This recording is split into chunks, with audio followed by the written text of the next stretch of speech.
Good morning. You're watching the news here at CNN News 18. My name is Toya Singh. It's a Tuesday morning. Right here on the show, we're going to take you through all of the country's top stories.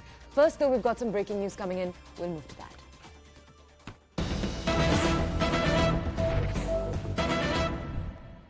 All right. FIFA has suspended the All India Football Federation. Now, this is big breaking news. We're starting the day with it. FIFA has announced the suspension of the All India Football Federation. Now, it actually made this announcement late last evening. According to their statement, they said there was an undue influence from third parties which constitute a serious violation of the FIFA statutes. Now, the announcement was made via a release on the FIFA website. The governing body of the World Football Federation stated that it would lift the suspension once in order to set up a committee of administrators to assume the powers of the AIFF Executive Committee has been repealed and the AIFF administration regains full control of the AIFF's daily affairs. Now, as we've said already, these were announcements that were made on the website. They've said, and now it's important to note here, that the AIFF's constitution and conduct elections have been pending for 18 months already. FIFA and AFC had sent teams of their own, led by the AFC General Secretary, Winsor John, to meet the stakeholders of the Indian football and also to work on a blueprint. Now, they've said, it's important to note, that the statutes will all be ending by July end and elections could possibly take place in September 15th. This is big news in the football world, and it is a big piece of an update here for India's developing football stratosphere.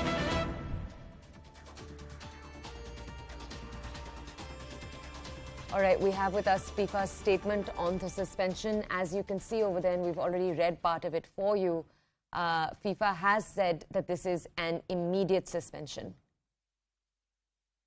I'm going to read out for you exactly what they've had to say. The Bureau of the FIFA Council has unanimously decided to suspend the All India Football Federation with immediate effect due to undue influence from third parties, which constitute a serious violation of the FIFA statutes. The suspension will be lifted once in order to set up a committee of administrators to assume the powers of the AIFF Executive Committee has been repealed and once the AIFF administration regains full control of the AIFF's daily affairs. All right, so that's the statement coming in from FIFA itself, but I want to bring you more information here, particularly because this is a story and a controversy that's been developing over the last few weeks. FIFA, remember, is the global governing body of football. And essentially what they've said is that the suspension of AIFF will be lifted only when the Indian Football Governing Body's administration regains full control of daily affairs after a democratic election process. But what does that mean? My colleague Rishi Sinha is with us right now to break this down for us. Rishi, I just want to extract from that statement, after India's football governing body regains full control of daily affairs after a democratic election process. What is FIFA saying here? Could you give us more context, please? So what exactly is FIFA trying to say here is that at this point of time, the football body, the AIFF basically is governed by the Committee of Administrators. They want a full-fledged AIFF to be in place. They want to have a proper AIFF president, a proper governing body to manage the day-to-day affairs of the Indian football. That's the first thing that FIFA wants. Apart from that, there is a bone of contention between the FIFA and the AIFF, and it's about the elections that are due on August 28th.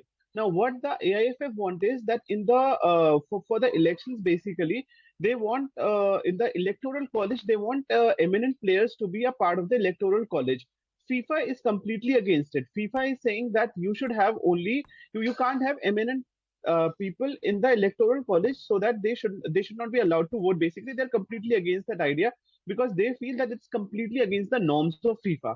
So that's the contention. The AIFF wants to go ahead with it. FIFA is saying no, it is not allowed. There have been communications between AIFF and FIFA regarding this, and finally, after giving warnings to FIFA, or maybe after telling FIFA about AIFF about it, FIFA has finally decided to ban AIFF. Having said that, this ban comes at a very crucial juncture because the under 17 Women's World Cup is about to happen in 2 months from now. It's slated in October. So at this point of time, a ban like this is coming is a big blow to AIFF.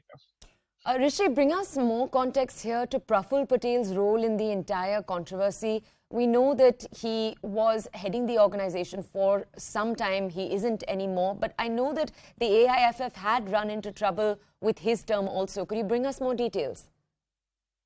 So Praful Patel again. The problem with Praful Patel was that what happened in May basically. Rahul Mehra, who is a lawyer and he's a sports activist also. So he filed a complaint in the Supreme Court saying that Praful Patel has completed his 3 terms and he should be removed from the post of AIFF president. Once the case went into the Supreme Court decided that this is right. What Rahul Mehra is saying is right, and Praful Patel was removed from the post of AIFF president. Now, once AIFF president Praful Patel was removed, then a committee of administrators was formed, and the committee of administrators have been running day-to-day affairs. Okay. The COA the COA is supervising the elections for AIFF, and which is slated to happen on August 28th. Meanwhile, the for these elections, the row is about this electoral college. Now, this electoral college row is, as I've explained it to you earlier, the AIFF wants people, eminent personalities to be included, basically former footballers and football coaches and people like that, which FIFA is completely opposed to. So Praful Patel at this point of time, yes, during Praful Patel's tenure, there was a lot of controversy because he has completed his 3 terms, and he was not allowed to. He should not have continued, but he persisted, and after the Supreme Court intervened into it, he had to be removed. So this is the whole context of Praful Patel. And give us more context here, Rishi. How should our audiences be breaking down this event? You were talking a little while earlier about how this affects the women's teams in particular. All right, just before we go into a longer discussion with my colleague Rishi, I just want to let you, our audiences, know you can call us in and tell us your opinion on 0120 434 1895. The number is on the bottom of your screens. India and Indian football facing this huge embarrassment, but let's bring you more details about it. Very quickly, let's go back to Rishi. Rishi, for our audiences here, before we take a deeper discussion and take a closer look at this topic in specific, could you first start us off with a brief overview of the football topography across the country? So explain to us, for example, the cities around which it is centered, the league that is about to start, the women and men's topography. Tell us more, please. So, let's start with the implications of this decision that FIFA has come up with. Yes, it will affect the women's football World Cup in long run, but at this point of time, the women's football team actually has gone to Uzbekistan. The Gokulam FC, basically the football club Gokulam of India, they have gone to Uzbekistan to participate in AFC Championship League. So the biggest implication at this point of time is that they won't be able to participate, since FIFA has said that no Indian team can participate in an international event and they have been banned. So that's the first implication. Talking about the topography of the football, see, football has emerged as a pan-Indian sport in last some years, and we have a lot of leagues, right from the ISL, the Indian Super League, from there to the and a lot of others. As far as the game is concerned, it's concentrated out. It used to be concentrated around Kolkata, but yes, the game has a pan-Indian presence now. There are a lot of football academies everywhere, football fans, and interestingly, when we see at the leagues, the following of the international leagues, right from a La Liga to a Bundesliga to a Premier League, huge fan following across the country. So yes, football is one of the sports that's really followed by a lot of people in the country. Of course, the following might not be as big as cricket, but yes, you can call it the second most favorite sport of this nation. All right, and Rishi, just because I do want to give our audiences more context, we are calling this an embarrassment, but at the same time, bring our audiences more context.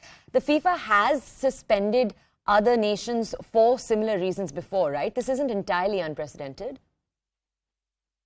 Yeah, absolutely. This is not unprecedented, not the first time, not the last time happening. See, FIFA has a certain norms, they have a certain rules, and they want all the participating nations to abide by it. It's very important for an organization like FIFA. Now, as far as India is concerned, I don't think the whole thing, the whole issue is that big. It's one of those issues that can be resolved. There is hope it can be resolved soon.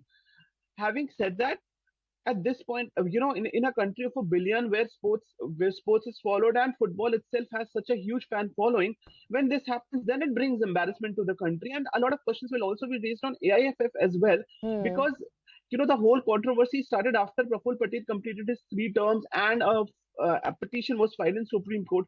So why did AIFF actually let him, continue after his 3 terms were finished?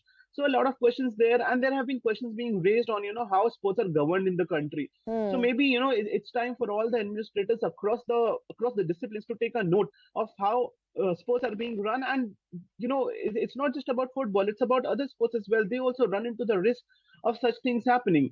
So yeah, it's time for all the sports administrators to take a note of how things are being run in the country and put their house in order, because today it's football, tomorrow it might be some other sport. Okay, Rishi, just stay with us because I do want to keep coming back to you for your expertise on the topic. We have our first caller with us. Mohan from Mumbai is with us to bring us his opinion. Mohan, thank you so much for joining us here at CNN News 18 this morning. Mohan, what is your opinion on this story? Ma'am, very good morning to you. It is a big shame on Indian football and sports in general. The FIFA has banned AIFF because of their wrongdoing. Hmm. You see, it has been going on for a long time. People like Praful Patel and, people who come into, they are all politicians. Hmm. They don't understand anything about football, forget about anything. People like Baichung Bhutia, I am Vijayan, Bruno Coutinho, who have served Indian football for so many years, they should be, at the helm of affairs. Hmm. Instead of these politicians coming into the field. Therefore, they don't understand football. Hmm. The politicians are sitting there because of name and fame and what they want to get out of that. Hmm. Nothing else. So Hmm. therefore, we need to have a change. Very big change is required on the whole organization as such. So we are hoping that at least now, since Supreme Court is involved in it, they removed Praful Patel because he Right. was sitting on the top of the place for 3 terms, which is it never happened before. You see. Anyway, we are hoping for the best. Hopefully, at least under 17 women's football will happen because our women's football team is quite good, Hmm. and there are a lot of people who got an opportunity. I know personally this Gokulam football team, which is going to participate in AIFF tournament Right. outside India, that will also be in jeopardy now. Yeah. They cannot participate because the ban has come. Hopefully, we are hoping that the ban will be lifted soon. Hmm. Let's hope for the best. Mohan, thank you. It's so lovely to get to hear from people who are actually ardent about the sport. Let's go back to my colleague Rishi right now to understand more. Rishi, if we could zoom in on the specific controversy between the AIFF and FIFA, where one organization obviously wants to have eminent personalities on the central board and the other organization is saying that's not allowed. Could we tell us more about the controversy that's spurred this, please? So it's not about the central board. Let me be clear about this. At this point of time, this is about the electoral college. Electoral college is basically consists of the people who are going to vote for the next AIFF president. Now, this is what AIFF wants. AIFF wants eminent personalities to be a part of this electoral college, while FIFA wants only the state associations to be a part of it. So Hmm. that's controversy. That's the whole row. Apart from that, after the much to and fro between the AIFF and FIFA, now the FIFA has actually agreed that 20 people in the governing body can be eminent personalities. Hmm. So they have agreed to the eminent personalities, former footballers, and everyone to be a part of the governing council. Hmm. But when it comes to being a part of the election process or being a part of the electoral college, FIFA has huge concerns, huge reservations over it. But Maybe Rishi,